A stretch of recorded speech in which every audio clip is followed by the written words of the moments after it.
আই ভাই অমৰ্ক অকুয়া খণ্ড এহেঁতি কলৈ গ'ল ঐ এহেঁতক দেখোন মই দেখিছিলোৱেই ইয়াত আগতে উপস্থিত থাকিব লাগে কোন পিতাই ফুৰিছেগে এই ৰুম খাই ঠিক নাই নহয় সোমায়া সোমায়া আহিছে আহিছে আহিছে আহিলে প্ৰণাম গুৰুদেৱ প্ৰণাম প্ৰণাম আজি আমাৰ পৰম ভাগ্য দুজনা গুৰুৰ লভিলো দৰ্শন আমাৰ আজি পৰম ভাগ্য দৈত্য ৰাজৰ পুত্ৰক আমি সেই শিক্ষাদান দিবলৈ পাইছো আমাৰো পৰম ভাগ্য দেই খালি সেই পৰম ভাগ্যটো আৰু সেই পৰম ভাগ্য হৈ থাকিলেগে হয় আৰু সেই কথা আসন গ্ৰহণ ধুনীয়াকে বহিলো আসন গ্ৰহণ কৰা দেই দেই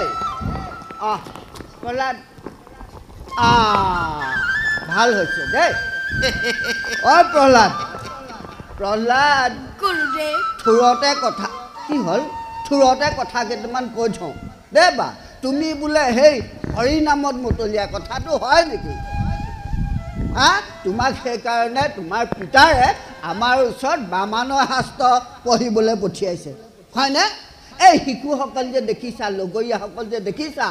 এহেঁতক আমি বামানৰ শাস্ত্ৰ অধ্যয়ন কৰোৱাই আছোঁ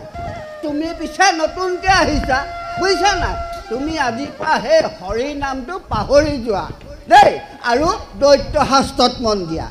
তুমি হৰি নাম লৈ থাকিলে নহ'ব নহয় তুমি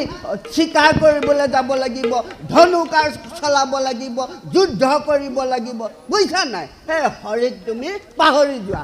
দে বা গুৰুদেৱ হৰিৰ স্বয়ংকে পাম গুৰু দুজনাও দেখোন তেওঁৰে ভক্ত জানো সেইটো কথা জানো কিন্তু হৰি নাম আজিৰ পৰা মুখত উচ্চাৰণ নকৰিবা প্ৰহ্লাদ প্ৰহ্লাদৌ গুৰুদেৱ প্ৰহ্লাদ তুমি কোৱা কথাবোৰ হয় কিন্তু কিন্তু বুলি কথা এটা আছে নহয় বুজিছা নাই এইখন হৈছে তোমাৰ পিতাৰ মানে দৈত্যৰাজ হিৰণ্যকশিপুৰ ৰাজ্য এই ৰাজ্যখনৰ সকলো প্ৰজা তোমাৰ পিতাৰ মতে চলিব লাগিব তোমাৰ পিতাৰাই যদি কয় বোলে শিল পানীত উপঙে আমি কি বুলি ক'ব লাগিব উপঙে বুলি ক'ব লাগিব তোমাৰ পিতাৰে যদি কয় বোলে সৌ যাক চোৱা ওপৰেদি এজাক দঁতাল হাতী উৰি গৈ আছে আমি কি বুলি ক'ব লাগিব হয় আমি জানো দঁতাল হাতী ওপৰেদি উৰি নাযায় কিন্তু আমি কি বুলি ক'ব লাগিব হয় বুলি ক'ব লাগিব হয়নে হয়নে তেনেহ'লে আমি পাঠ আৰম্ভ কৰোঁ